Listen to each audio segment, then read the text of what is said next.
ലോകം മുഖാമുഖം കണ്ട തേർഡ് വേൾഡ് വാറിനെ കുറിച്ച് കേട്ടിട്ടുണ്ടോ? 1962 ഒക്ടോബറിൽ സോവിയറ്റ് യൂണിയൻ, ക്യൂബ എന്നിവർ ഒരു വശത്തും അമേരിക്കൻ ഐക്യനാടുകൾ മറുവശത്തുമായി 13 ദിവസം നേർക്കുനേർ യുദ്ധസജ്ജരായി നിന്ന സംഘർഷാവസ്ഥയാണ് ക്യൂബൻ മിസൈൽ പ്രതിസന്ധി. ശീതസമരം എന്നത്തേക്കാളും അധികമായി ഒരു ആണവ യുദ്ധത്തിൻ്റെ അടുത്തെത്തിയ അവസരമായിരുന്നു ഇത്. ഇനി നമുക്ക് ക്യൂബയുടെ ചരിത്രത്തിലേക്ക് നോക്കാം. 1902 ഉപാധികളോടെയാണ് ക്യൂബയ്ക്ക് സ്വാതന്ത്ര്യം ലഭിച്ചത്. ഒന്നാമത്തേത്, ക്യൂബയുടെ സാമ്പത്തിക, സൈനിക, രാഷ്ട്രീയ കാര്യങ്ങളിൽ വേണ്ടിവന്നാൽ അമേരിക്കയ്ക്ക് ഇടപെടാനുള്ള അവകാശമായിരുന്നു അതിൽ ഒന്ന്. രണ്ടാമത്തേത്, ഗാണ്ടനാമോയിൽ അമേരിക്കൻ നാവികസേനയ്ക്ക് ഒരു സ്ഥിരതാവളം. 1906 ക്യൂബയിലെ ഒരു ആഭ്യന്തര പ്രശ്നം പരിഹരിക്കാനായി അമേരിക്കൻ സേന വീണ്ടും ക്യൂബയിലേക്ക് തിരിച്ചു വന്നിരുന്നു. 1933 റെമോൺ ഗ്രോ ഒരു സൈനിക അട്ടിമറിയിലൂടെ അധികാരത്തിലെത്തി. ക്യൂബയിൽ അമേരിക്ക അറിയാതെ നടന്ന നടപടി അവരെ ചൊടിപ്പിച്ചു. അമേരിക്കൻ പ്രസിഡന്റായിരുന്ന ഫ്രാങ്ക്ലിൻ ഡി റൂസ്വെൽറ്റ് ക്യൂബയ്ക്ക് മുകളിൽ ഒരു വർഷത്തേക്ക് ഉപരോധം ഏർപ്പെടുത്തി. 1940 അമേരിക്കയുടെ സുഹൃത്ത് എന്നറിയപ്പെടുന്ന ഫുൾജൻസിയോ ബാറ്റിസ്റ്റ അധികാരത്തിലെത്തി. 1944 വരെ തുടർന്നു.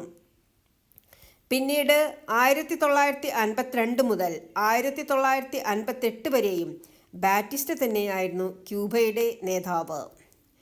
രണ്ടാം ലോകമഹായുദ്ധത്തിലും ശീതയുദ്ധത്തിലും ക്യൂബ അമേരിക്കയെ പിന്തുണയ്ക്കുകയാണ് ഉണ്ടായത്. സാമ്പത്തികമായും വാണിജ്യപരമായും ക്യൂബ അമേരിക്കയെയാണ് ആശ്രയിച്ചിരുന്നത്. അമേരിക്കൻ സ്ഥാപനങ്ങളാണ് ക്യൂബൻ സമ്പദ് വ്യവസ്ഥയെ നിയന്ത്രിച്ചിരുന്നത്. 1958 ക്യൂബൻ വിപ്ലവത്തിലൂടെ ബാറ്റിസ്റ്റയെ പുറത്താക്കി ഫിദൽ കാസ്ട്രോ ക്യൂബയുടെ തലവനായി. ആദ്യ കാലഘട്ടത്തിൽ താൻ ഒരു കമ്മ്യൂണിസ്റ്റല്ല എന്ന് പ്രഖ്യാപിച്ചിരുന്നുവെങ്കിലും സോഷ്യലിസത്തിലൂടെ അദ്ദേഹം കമ്മ്യൂണിസത്തിലേക്ക് എത്തിച്ചേരുവാൻ തയ്യാറെടുക്കുകയായിരുന്നു. റഷ്യയുമായി ഉണ്ടാക്കിയ സാമ്പത്തിക, സൈനിക കരാറുകളും റഷ്യയിൽ നിന്ന് ലഭിച്ച സഹായങ്ങളും എല്ലാം അതാണ് സൂചിപ്പിച്ചത്. ഇത് അമേരിക്കയെ കുറച്ചൊന്നുമല്ല അസ്വസ്ഥരാക്കിയത്. ലാറ്റിൻ അമേരിക്കയിലെ തങ്ങളുടെ മേധാവിത്വം തകർന്നു പോയേക്കുമോ എന്ന് അമേരിക്ക ഭയപ്പെട്ടു. അമേരിക്കയുടെ ചാരസംഘടനയായ സെൻട്രൽ ഇൻ്റലിജൻസ് ഏജൻസി കാസ്ട്രോയെ പുറത്താക്കാനുള്ള പദ്ധതികൾ തയ്യാറാക്കി തുടങ്ങി. ഇതിൻ്റെ ഭാഗമായി ക്യൂബയിൽ നിന്ന് പുറത്തുപോയി അമേരിക്കയിൽ താമസമാക്കിയിരുന്ന വിമതരെയും ചില അധോലോക സംഘടനകളെയും CIA പരിശീലിപ്പിച്ചു. 1961 ബേ ഓഫ് പിഗ്സ് ആക്രമണം എന്ന സൈനിക നീക്കത്തിലൂടെ കാസ്ട്രോയെ പുറത്താക്കാൻ ശ്രമിച്ചുവെങ്കിലും അത് പരാജയപ്പെടുകയായിരുന്നു. ക്യൂബയുടെ നേരെ അമേരിക്ക നടത്തുന്ന ആക്രമണങ്ങൾ എന്ത് വില കൊടുത്തും ചെറുക്കുമെന്ന റഷ്യൻ പ്രസിഡന്റ് ക്രൂഷ്ചേവ് വ്യക്തമാക്കി. ബേ ഓഫ് പിഗ്സ് ആക്രമണത്തിൻ്റെ പരാജയത്തിന് ശേഷം ഭാവി അമേരിക്കൻ ആക്രമണങ്ങളെ തടയാനായി ക്യൂബയിൽ സോവിയറ്റ് ആണവ മിസൈലുകൾ സ്ഥാപിക്കുക എന്ന ആശയം 1962 മെയ് മാസത്തിൽ സോവിയറ്റ് നേതാവ് നികിത ക്രൂഷ്ചേവ് കാസ്ട്രോയുടെ പരിഗണനയ്ക്ക് വെച്ചു. ക്യൂബയ്ക്കെതിരെയുള്ള അമേരിക്കൻ ആക്രമണം തടയുക എന്നാണ് പറഞ്ഞിരുന്നതെങ്കിലും റഷ്യയുടെ ലക്ഷ്യം മറ്റൊന്നായിരുന്നു. അമേരിക്കയുടെ സുപ്രധാന നഗരങ്ങളിലേക്ക് ലക്ഷ്യം വയ്ക്കാവുന്ന ദൂരത്തിൽ മിസൈലുകൾ സ്ഥാപിക്കുക എന്നതായിരുന്നു റഷ്യയുടെ പ്രധാന അജണ്ട.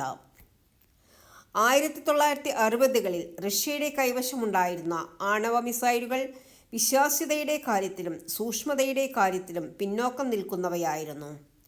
ശീതയുദ്ധത്തിൻ്റെ തുടക്കത്തിൽ അമേരിക്കയിലെ പ്രധാന നഗരങ്ങളെ ലക്ഷ്യം വയ്ക്കാവുന്ന തരത്തിൽ മിസൈലുകൾ സ്ഥാപിക്കാൻ റഷ്യയ്ക്ക് വേറെ മാർഗങ്ങളില്ലായിരുന്നു.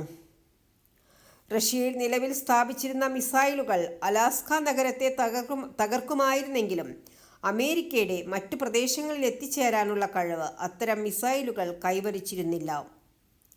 എന്നാൽ ക്യൂബൻ തീരങ്ങളിൽ സ്ഥാപിക്കുന്ന മിസൈലുകൾ അമേരിക്കയുടെ ഏതാണ്ട് എല്ലാ സംസ്ഥാനങ്ങളിലേക്കും കൃത്യമായി അയക്കുവാൻ കഴിയും. 1962 റഷ്യയുടെ സുപ്രധാന നഗരങ്ങളെ ലക്ഷ്യം വെച്ച് അമേരിക്ക തുർക്കിയുടെയും ഇറ്റലിയുടെയും തീരങ്ങളിൽ ജൂപ്പിറ്റർ എന്ന ആണവ മിസൈൽ സ്ഥാപിച്ചിരുന്നു. ഈ ആണവ ഭീഷണിക്ക് പകരം എന്ന നിലയിൽ കൂടിയാണ് ക്യൂബയിൽ മിസൈലുകൾ സ്ഥാപിക്കാൻ ക്രൂഷ്ചേവ് തീരുമാനിച്ചത്. ശീതയുദ്ധത്തിൻ്റെ പ്രധാന ഭാഗമായി റഷ്യ കണ്ടിരുന്നത് പാശ്ചാത്യ ജർമ്മനിയായിരുന്നു. രണ്ടാം ലോക മഹായുദ്ധത്തിനു ശേഷം ജർമ്മനിയെ 4 അധിനിവേശ മേഖലകളായി തിരിച്ചു. ഓരോന്നും സഖ്യശക്തികളിൽ ഒന്നിൻ്റെ നിയന്ത്രണത്തിലായിരുന്നു. ബ്രിട്ടൻ, ഫ്രഞ്ച്, അമേരിക്കൻ മേഖലകളിൽ പുനർനിർമ്മാണത്തിലും പുനരധിവാസത്തിലും ശ്രദ്ധ കേന്ദ്രീകരിച്ച് മുതലാളിത്ത രീതിയിലാണ് സാമ്പത്തിക വികസനം തുടർന്നത്. എന്നാൽ സോവിയറ്റ് മേഖലയായ കിഴക്കൻ ജർമ്മനി വ്യത്യസ്ത പാതയാണ് പിന്തുടർന്നത്. പരിഷ്കരണങ്ങൾ നടപ്പിലാക്കി. കർഷകർക്കിടയിൽ ഭൂമി പുനർവിതരണം ചെയ്തു. പ്രധാന വ്യവസായങ്ങൾ ദേശസാൽക്കരിക്കപ്പെട്ടു. ശീതയുദ്ധത്തിൻ്റെ ആദ്യ വർഷങ്ങളിൽ ജർമ്മനിയുടെ വിഭജനം പിരിമുറുക്കത്തിൻ്റെ ഒരു പ്രധാന ഉറവിടമായി മാറി. 1961 സോവിയറ്റ് അംഗീകാരത്തോടെ ബെർലിൻ മതിൽ നിർമ്മിച്ചു. പാശ്ചാത്യ സമൃദ്ധിയുടെയും സ്വാതന്ത്ര്യത്തിൻ്റെയും പ്രതീകമായി മാറിയ പശ്ചിമ ബെർലിനിലേക്ക് കിഴക്കൻ ജർമ്മനികൾ പലായനം ചെയ്യുന്നത് തടയാനായിരുന്നു ഇത്. ജൂലൈ മാസത്തിൽ ക്രൂഷ്ചേവും കാസ്ട്രോയുമായി നടന്ന രഹസ്യ കൂടിക്കാഴ്ചയിൽ ക്യൂബയിൽ മിസൈൽ താവളങ്ങൾ നിർമ്മിക്കുവാൻ തീരുമാനമാവുകയും താമസിയാതെ നിർമ്മാണം തുടങ്ങുകയും ചെയ്തു. 1962 ജൂലൈ സെപ്റ്റംബർ മാസത്തിൽ 40,000-ഓളം വരുന്ന റഷ്യൻ സൈനികർ ഓപ്പറേഷൻ അനാധിർ എന്നറിയപ്പെടുന്ന ഈ പദ്ധതിക്ക് വേണ്ടി സജ്ജരായി. വളരെ രഹസ്യമായാണ് ഈ സായുധ സേനയെ റഷ്യ ക്യൂബൻ തീരങ്ങളിൽ ഇറക്കിയത്. 1962 ഓഗസ്റ്റ് മാസത്തിൽ ക്യൂബയിൽ നടക്കുന്ന ഈ നിർമ്മാണ പ്രവർത്തനങ്ങളെക്കുറിച്ച് അമേരിക്കൻ ഇൻ്റലിജൻസ് വിഭാഗത്തിന് തെളിവുകൾ ലഭിച്ചിരുന്നു. ക്യൂബയിൽ കണ്ട റഷ്യൻ MiG-21 വിമാനങ്ങളും ചില ബോംബർ വിമാനങ്ങളും അമേരിക്കയുടെ സംശയങ്ങൾക്ക് ആക്കം കൂട്ടി. ഭരണ നേതൃത്വവുമായി കൂടിയാലോചിച്ച ശേഷം കെന്നഡി ക്യൂബയ്ക്ക് മേൽ ഉപരോധം ഏർപ്പെടുത്താൻ തീരുമാനിച്ചു. ക്യൂബയെ ആക്രമിക്കുവാൻ അമേരിക്കയ്ക്ക് ഉദ്ദേശ്യമില്ലായിരുന്നു. മാത്രവുമല്ല, ഒരു ഉപരോധം ഒരിക്കലും റഷ്യയെ പ്രകോപിതരാക്കിയേക്കില്ല എന്നും കെന്നഡി ഭരണകൂടം കരുതിയിരുന്നു. ഒക്ടോബർ 22 വൈകുന്നേരം ദേശീയ ടെലിവിഷനിലൂടെ അമേരിക്കയെ ലക്ഷ്യമാക്കി ക്യൂബയിൽ സ്ഥാപിച്ചിരിക്കുന്ന മിസൈലുകളെക്കുറിച്ച് കെന്നഡി രാഷ്ട്രത്തെ അറിയിച്ചു. ഈ സംപ്രേഷണം കഴിഞ്ഞ് വൈകാതെ തന്നെ USS ന്യൂപോർട്ട് ന്യൂസ് എന്ന യുദ്ധക്കപ്പലിൻ്റെ അകമ്പടിയോടെ ഒരു വ്യൂഹം ക്യൂബയുടെ തീരത്തെ ലക്ഷ്യമാക്കി നീങ്ങിത്തുടങ്ങി. ക്യൂബയ്ക്ക് നേർക്കുള്ള ഏത് ഭീഷണിയെ നേരിടാൻ തങ്ങൾ സജ്ജരാണെന്ന് ഫിദൽ കാസ്ട്രോ പ്രഖ്യാപിച്ചു. ലോകരാഷ്ട്രങ്ങളിൽ നിന്നും സമ്മിശ്ര പ്രതികരണങ്ങളാണ് ഈ വിഷയത്തിൽ ലഭിച്ചുകൊണ്ടിരുന്നത്. കമ്മ്യൂണിസ്റ്റ് രാഷ്ട്രമായ ചൈന ക്യൂബയ്ക്ക് പിന്തുണയുമായി രംഗത്തെത്തിയപ്പോൾ ഫ്രാൻസ് പോലുള്ള രാജ്യങ്ങൾ അമേരിക്കൻ നിലപാടിനോടാണ് പിന്തുണ പ്രഖ്യാപിച്ചത്. ഈ ഉപരോധം ഒരു യുദ്ധത്തിലേക്ക് ഇരു രാജ്യങ്ങളെയും കൊണ്ടുചെന്നെത്തിക്കുമെന്ന് റഷ്യൻ പ്രസിഡന്റ് ക്രൂഷ്ചേവ് കെന്നഡിക്കയച്ച ഒരു ടെലിഗ്രാം സന്ദേശത്തിൽ മുന്നറിയിപ്പ് നൽകുകയുണ്ടായി. ക്യൂബയ്ക്കെതിരെ നാവിക വ്യോമ ആക്രമണങ്ങൾ തുടങ്ങുന്ന കാര്യം ആദ്യം പരിഗണിച്ചെങ്കിലും ഒടുവിൽ നാവിക ഉപരോധം ഏർപ്പെടുത്താനാണ് കെന്നഡി ഭരണകൂടം തീരുമാനിച്ചത്. ക്യൂബയിൽ ആക്രമണായുധങ്ങൾ എത്തിക്കാൻ അനുവദിക്കുകയില്ലെന്നും നിർമ്മാണം പൂർത്തിയായതോ നിർമ്മാണത്തിലിരിക്കുന്നതോ ആയ എല്ലാ മിസൈൽ താവളങ്ങളും പൊളിച്ചു മാറ്റണമെന്നും ആയുധങ്ങൾ സോവിയറ്റ് യൂണിയനിലേക്ക് തിരികെ കൊണ്ടുപോകണമെന്നും അമേരിക്ക ആവശ്യപ്പെട്ടു. ഈ ആവശ്യങ്ങൾക്ക് സോവിയറ്റ് നേതൃത്വം വഴങ്ങുമെന്നതിൽ നേരിയ പ്രതീക്ഷ മാത്രമുണ്ടായിരുന്ന കെന്നഡി ഭരണകൂടം യുദ്ധത്തിനുള്ള സാധ്യത മുന്നിൽ കണ്ടു. രാജ്യാന്തര മേഖലയിൽ സമുദ്രാവകാശങ്ങളിലൂടെയുള്ള ന്യായമായ യാത്രാവകാശത്തിൻ്റെ തടയൽ മനുഷ്യരാശിയെ ആണവയുദ്ധത്തിൻ്റെ വക്കിലെത്തിക്കുന്ന ആക്രമണ നടപടിയാണെന്ന് ഒക്ടോബർ 24 കെന്നഡിക്ക് എഴുതിയ കത്തിൽ ക്രൂഷ്ചേവ് കുറ്റപ്പെടുത്തി. കത്തിൽ വൈകാരികമായ കുറച്ച് കാര്യങ്ങൾ കൂടി ക്രൂഷ്ചേവ് കൂട്ടിച്ചേർത്തു. അതിപ്രകാരമായിരുന്നു: മിസ്റ്റർ പ്രസിഡന്റ്, യുദ്ധത്തിൻ്റെ കെട്ടുകെട്ടിയ കയറിൻ്റെ അറ്റത്ത് ഇപ്പോൾ ഞങ്ങളും നിങ്ങളും വലിക്കരുത്. കാരണം നമ്മൾ രണ്ടുപേരും കൂടുതൽ വലിക്കും തോറും ആ കെട്ട് കൂടുതൽ മുറുകും. ഒരു നിമിഷം മതി.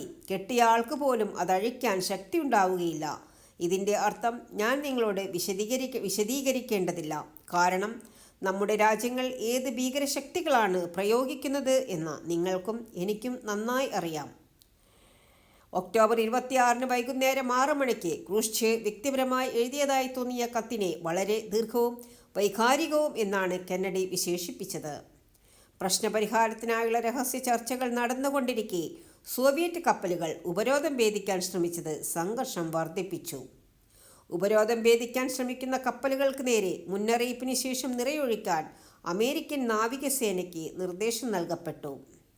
റഷ്യ ഉപരോധം ഭേദിച്ച് കപ്പലുകൾ കൊണ്ടുപോയാൽ തീർച്ചയായും അമേരിക്ക വെടിവെക്കും. ലോകം നെഞ്ചിടിപ്പോടെ നോക്കിക്കൊണ്ടിരിക്കുകയാണ്. അമേരിക്ക വെടിവെച്ചാൽ അത് തേർഡ് വേൾഡ് വാറായി മാറും, ഒരു സംശയവുമില്ല.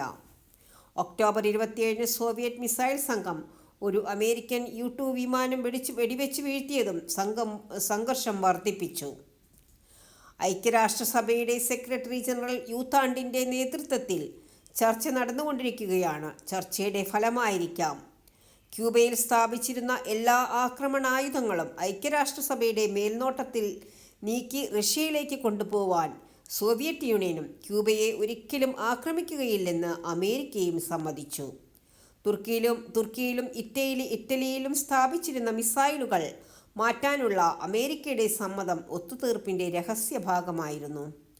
രണ്ട് ലോക നേതാക്കളുടെയും വിവേകത്തോടെയും ബുദ്ധിയോടെയും ഉള്ള തീരുമാനം ഒരു ലോകയുദ്ധത്തിൽ നിന്നും ലോകത്തെ രക്ഷപ്പെടുത്തി. വീഡിയോ ഇഷ്ടപ്പെട്ടെങ്കിൽ ഒന്ന് ലൈക്ക് ചെയ്യുക, ഷെയർ ചെയ്യുക, സബ്സ്ക്രൈബ് ചെയ്യുക. താങ്ക്